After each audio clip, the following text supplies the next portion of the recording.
Allahu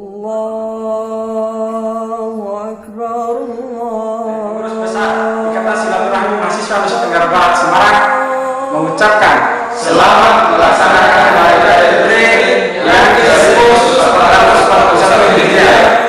Semoga ujian wabah COVID-19 ini cepat berlalu dan kita dapat melaksanakan aktivitas seperti semula. Pesan kami untuk mahasiswa dan seluruh masyarakat Nusa Tenggara Barat, tetap mematuhi anjuran pemerintah dan ikuti protokol kesehatan. Tetap di rumah saja dan jaga jarak. Pesan kami untuk tenaga medis, tetap semangat, jadilah garda terdepan, jangan menyerah, jangan bilang terserah, karena kalian adalah pahlawan kemanusiaan. Billahi taufiq wal hidayah.